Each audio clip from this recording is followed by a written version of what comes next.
대한민국의 근현대사를 성경적 세계관으로 알리고 전하는 대한역사문화원의 한국 근현대사 바로 알기 특강입니다. 자, 이제 우리가 조선시대의 역사를 살펴보면서 정말 자유가 없었던 땅, 특별히 조선 후기의 상황들이 어떤 삶이었는지를 한번 살펴보도록 하겠습니다. 우리는 조선왕조 500년이라는 말을 정말로 많이 하죠. 이 조선왕조 500년 중에 우리는 19세기의 이야기를 한번 해보려고 하는데요. 19세기는 정조대왕의 죽음으로부터 시작했다고 보시면 됩니다. 1800년이 되었을 때 조선의 22대 왕이었던 정조대왕이 죽음을 맞이하게 되죠.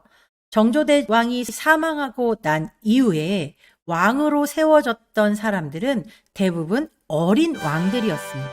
그래서 이 어린 왕이 즉위하자 스스로 정치를 할 수 없는 이 어린 왕을 앞에 세우고 뒤에서 일가 친척들이나 아니면 권력을 가지고 있는 자들에 의해서 세도 정치가 시작이 되는 거죠. 정조대왕 이후에 순조로부터 철종에 이르기까지 약 60년 동안 안동 김씨와 풍양 조씨의 세상이었다고 해도 과언이 아닐 만큼 조선의 19세기 중후반은 계속된 세도 정치로 나라가 혼란을 겪고 있었습니다.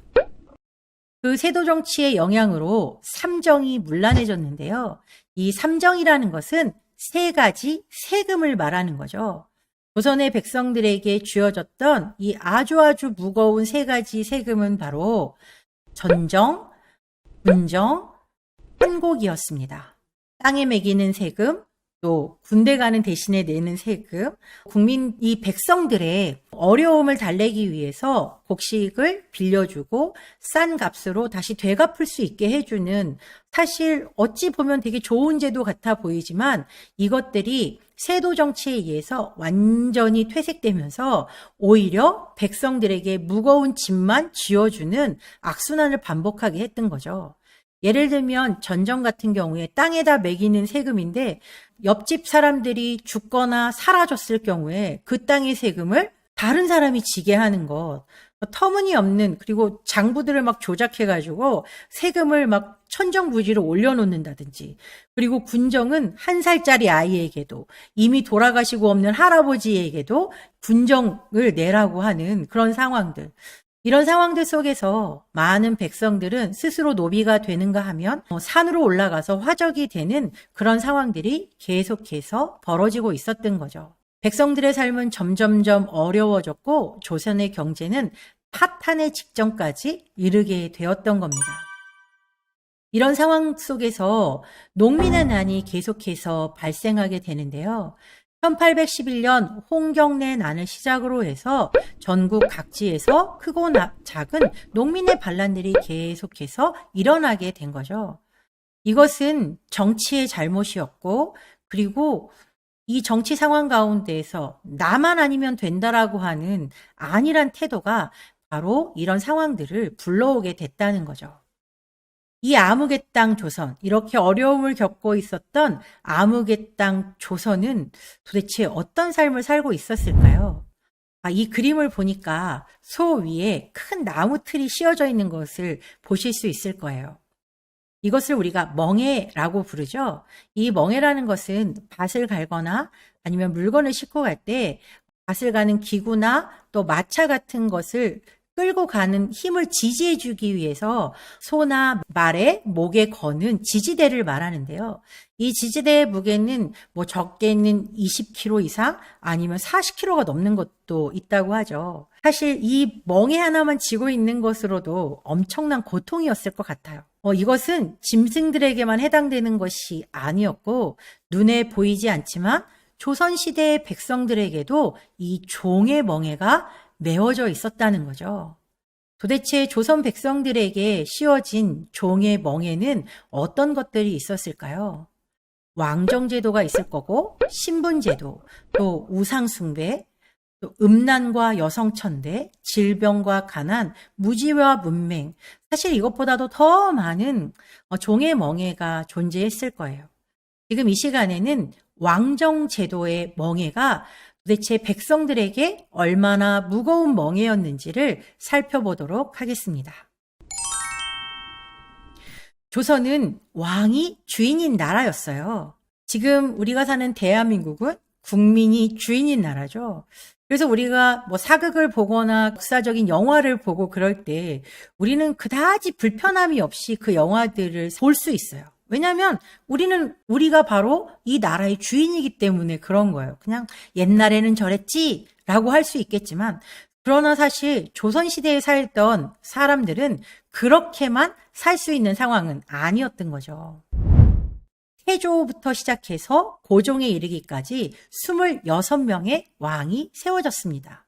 그런데 이 태조부터 시작해서 고종에 이르기까지 이들의 공통점이 하나가 있는데요. 그 공통점은 바로 성씨가 이씨였다는 거예요. 그래서 우리는 2조 500년, 뭐 그렇게 이씨 500년, 뭐 그런 이야기들을 많이 하잖아요.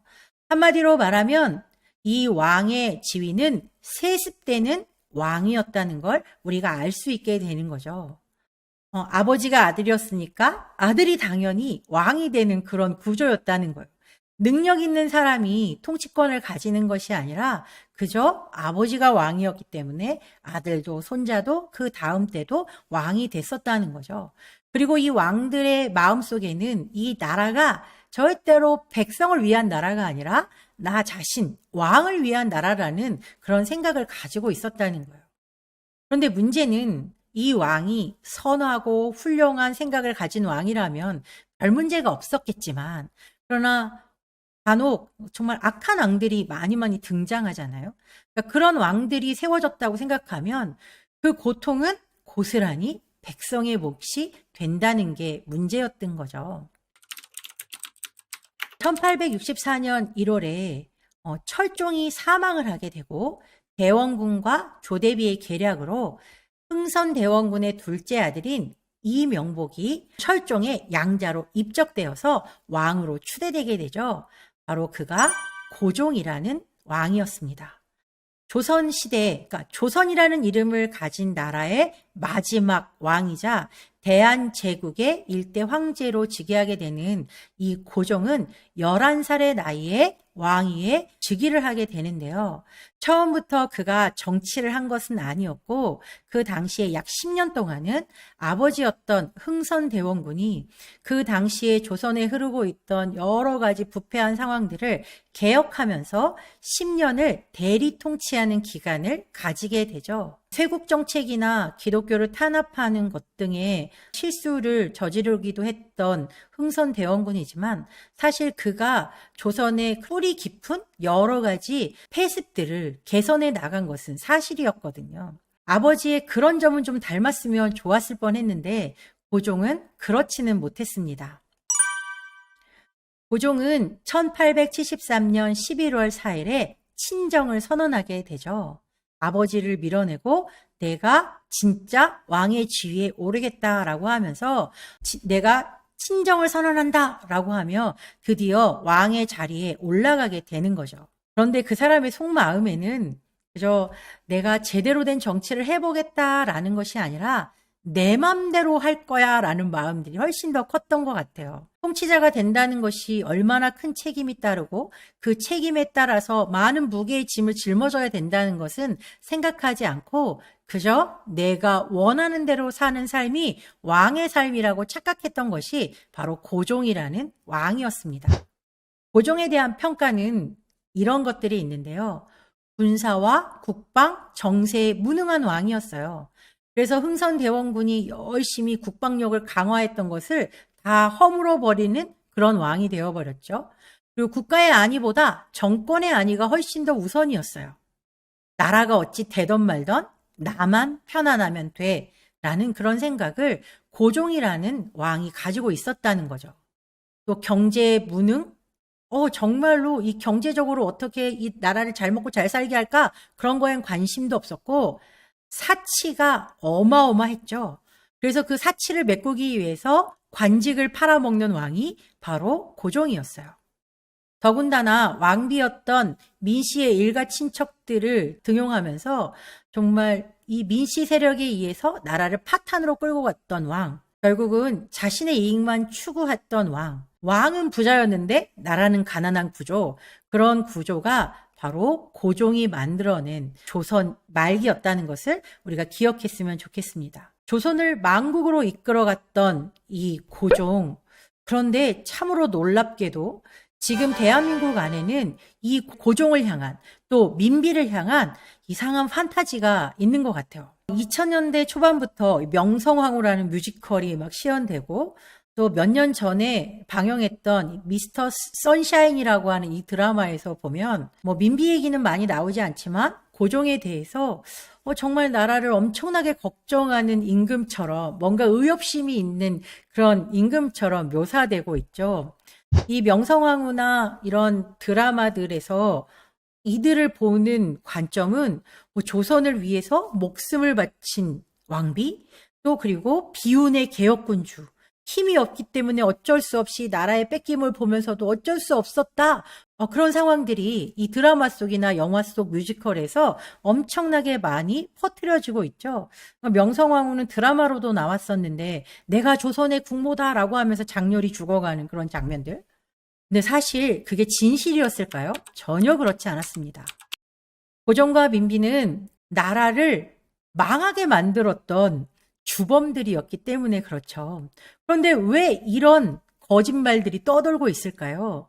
이유가 무엇이냐면 대한민국의 정당성, 대한민국의 존엄성을 훼손해서 이 대한민국의 정체성을 바꾸려는 자들의 거짓말과 선전선동으로 인해서 만들어진 코미디 같은 현실이 바로 이런 드라마들로 나타나게 되었다는 걸 우리는 기억하면서 역사를 바로잡아 나가야겠습니다. 고종과 민비는 사치가 엄청나게 심했어요. 그래서 그 사치를 메우려고 매관 매직을 했고 그러면서 민씨 일가들을 막 등용을 하기 시작했거든요. 민씨의 세력이 국가 관리의 70%를 차지할 정도로 민씨의 천국이 되었던 나라가 바로 조선이었어요. 백성들은 그 민씨들을 향해서 미친 호랑이, 악귀, 탐관오리라고 원성이 자자했음에도 불구하고 고종은 그 말을 전혀 들으려고 하지 않았죠. 저 민씨들 때문에 백성들은 계속해서 죽어가고 고통을 당하고 있지만 왕은 귀를 막고 있었어요. 한 예로 신문고를 치면서 지금 우리의 이렇게 힘든 상황을 봐달라고 하는 그런 백성들의 소리를 들으려고 하지 않고 고종이 한 대답은 궁궐의 경비를 더 강화하라 라는 말을 했다고도 합니다. 이게 바로 고종이었고 민비였습니다. 매천황연의 글을 보면 왕과 왕비의 사치 또 매관매직이 얼마나 심했었는지를 잘 보여주는 대목이 있는데요. 1874년 세자가 탄생한 이후 궁중 기도와 제사가 절제함이 없어 팔도 명상까지 나가 제사를 올렸다. 그러니까 세자 탄생을 축하하기 위해서 어마어마하게 구판을 벌리고 제사를 지내면서 산이란 산 다 돌아다니면서 돈을 낭비했다는 이야기를 하고 있는 거예요. 고종도 마음대로 놀이와 잔치를 즐겨 참석자들에게 상을 줄 경비가 모자랐다. 얼마나 잔치를 많이 했으면 사람들한테 나눠줄 음식의 경비가 모자랄 정도로 모든 재정이 바닥나가고 있었다는 이야기를 하고 있죠. 왕과 왕비가 하루에 1000금을 소모하니 왕실 돈만으로는 지탱되지 않아서 호조와 선해청 공금을 공공연히 가져다 썼다. 완전히 지금으로 말하면 당장 잡혀가고 탄핵될 감이겠죠. 1년도 안 되어서 대원군이 10년 동안 쌓아둔 저축미가 동이 났다. 대원군은 사실 이 저축미를 잘 모아가지고 나라에 꼭 필요한 일이 있을 때 이것들을 잘 사용하기 위해서 엄청 노력을 했었어요. 그런데 고종이 즉위하고 1년도 되지 않아서 모든 모아두었던 저축미가 다 동이 날 지경으로 다 돈을 써버렸다는 거죠. 그래서 그것을 메꾸려고 뭘 했냐? 관직을 팔고 과거 합격증을 파는 매관 매과의 폐단이 발생하게 됐다라고 말하고 있어요. 그러면서 뒤이어서 민씨들이 집권한 뒤로 나라가 완전히 망해갔다라고 지금 말하고 있죠. 그래서 매달 지급해야 할 병사의 급료를 걸핏하면 빼먹는 지가 벌써 몇 해째 이어져 원망과 욕설이 자자했다.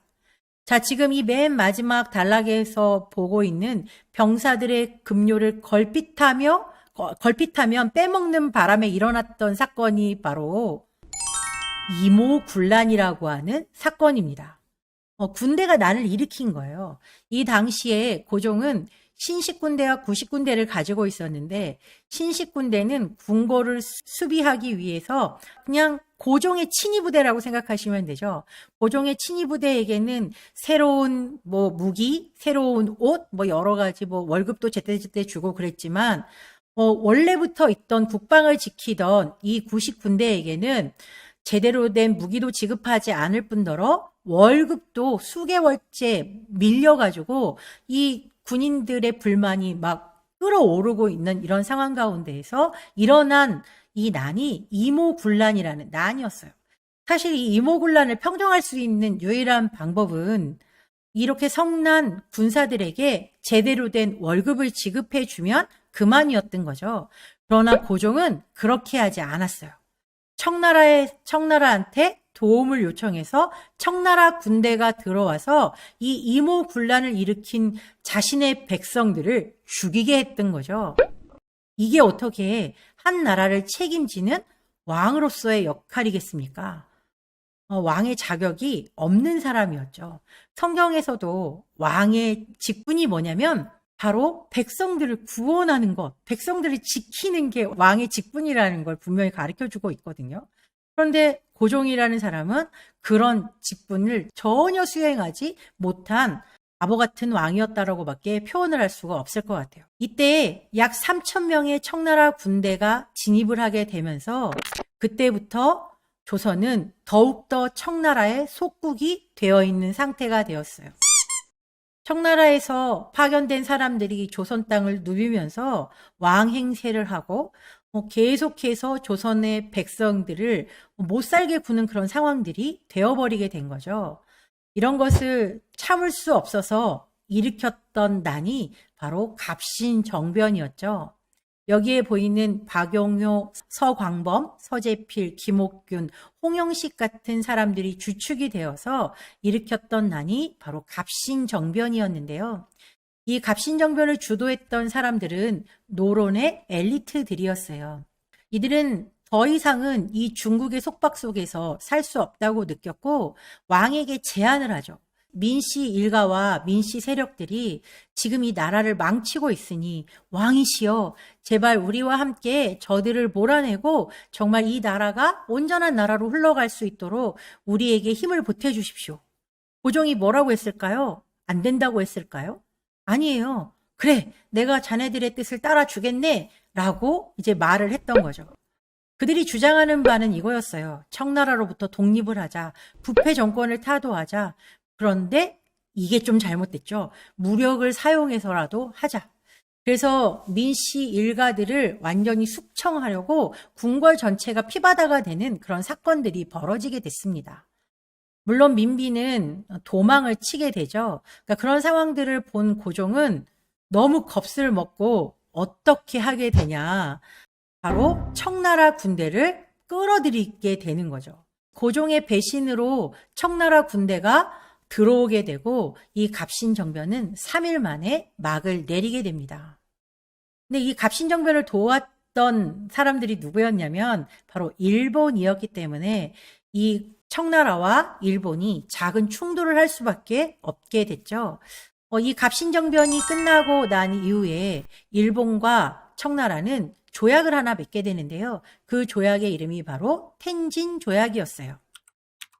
이 텐진 조약의 주요 내용 중에 하나가 바로 청나라 군대가 조선에 무슨 이유로든지 들어오게 되면 일본도 들어올 거야 라고 하는 거였어요. 우리가 이런 것들을 잘 감안해서 정치를 잘 해나갔어야 되는데 고종은 그것을 잘 하지 못했죠. 결국 이 텐진 조약으로 말미암아서 청일 전쟁의 빌미를 제공하게 됐던 거예요. 알렌 선교사는 고종에 대해서 이렇게 이야기합니다. 구말리를 다니고 상하 4,000년 역사를 봤지만 대한제국 황제와 같은 사람은 처음이다. 이렇게 말했다고 하는 걸 보면 고종 가까이에서 있었던 사람으로서 이렇게 최악의 사람은 처음이다라고 하는 평가를 받는다는 것은 정말 수치스러운 일이 아닐 수 없죠. 나라가 어느 정도 안정을 찾는가 했지만 결국 백성들이 들끓어오르기 시작했어요. 탐관오리들의 문제가 너무나도 심각했기 때문이에요. 그래서 이 탐관오리들의 문제가 너무너무 심각해서 일어났던 난이 바로 동학농민난이었습니다. 동학밀난. 사람들이 요즘에 이 동학난에 대해서 마치 동학을 무슨 혁명처럼 이야기하는데 그것은 바른 역사가 아니라 탐관오리의 아주 못된 정치들의 행각 때문에 일어났던 동학밀난. 이 밀란을 해결하자면 방법은 아주 단순했어요. 탐관오리를 다 내어 쫓으면 그만이었는데 고종은 그렇게 하지 않았어요. 그리고 그는 아주 바보 같은 선택을 하는데 청나라 군대를 불러서 백성들을 잡으라고 말한 거예요. 그리고 그들을 향해서 괴수다라는 표현을 쓰고 있죠. 그래서 청나라 군대가 들어오게 되죠. 조선 땅으로. 그런데 아까 조금 전에 우리가 텐진조약 얘기를 했었잖아요. 그 텐진조약에 따르면 청나라 군대가 조선에 들어오면 일본 군대도 조선에 들어온다. 일본 군대 역시도 조선에 들어와서 일어난 전쟁, 바로 이것이 청일 전쟁이었어요. 이 청일 전쟁에 가장 결정적인 역할을 한 사람은 바로 고종이었다고 해도 과언이 아닐 것입니다. 왜냐하면 이미 텐진 조약에서 청나라 군대가 조선 땅에 들어오는 순간 일본 군대도 들어온다고 하는 그런 조약의 사항들이 있었다면 국제 정세를 잘 살펴서 어떻게 우리가 이 난을 진압할 것인지 스스로 대책을 세웠어야 하는데 고종은 그러지 않았던 거죠. 이게 바로 조선이라는 나라의 마지막 왕이었던 고종의 실체였다는 걸 우리가 기억했으면 좋겠습니다.